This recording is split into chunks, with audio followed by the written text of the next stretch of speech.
Hi everyone, my name is Madison Dyer and this is my Edtc video to teach you about contrast and color. I'm going to start off by teaching you a little bit about contrast.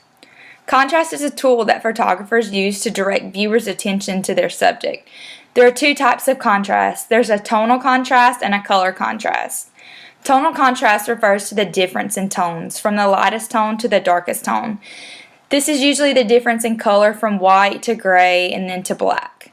Color contrast is the way that colors interact with each other. Tones are normally described as high, normal, or low.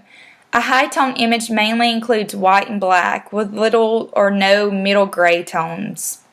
A normal tone image will have elements that are white, some that are black, but many middle tones of gray.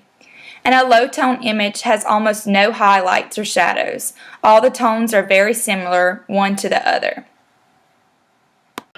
Next, I'm going to teach you a little bit about color.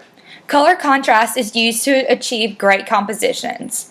Colors with opposite characteristics like blue and yellow contrast strongly when they're placed together. When two opposing colors are placed together, they complement and accentuate the qualities of the other colors. Cold colors and warm colors almost always contrast. Light colors and contrast against dark ones, and bold colors offset weak colors. There are four main things to keep in mind when it comes to the color of an image. The first thing is dominant color. Colors that clash cause confusion to the eye and it results in a poor image.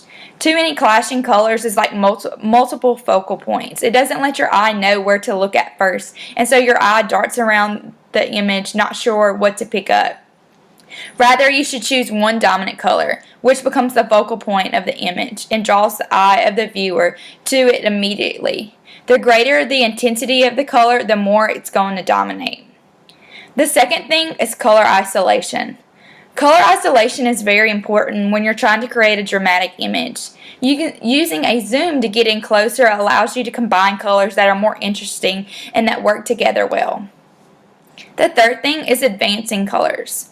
Colors at the warm end of the color spectrum stand out and demand more of our attention.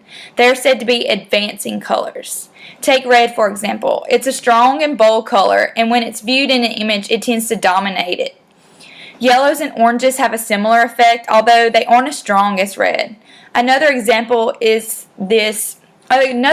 of this is a bridal scene where the red object is part of the image, but it takes your attention off the bride, so you should always be aware of dominant colors. The fourth thing is receding colors. This concept is opposite to advancing colors. They take the background role and they're more like supporter colors. They like the background and are add to the scene, creating beautiful images. This is why blues and greens, the more cooler colors, work so well as background.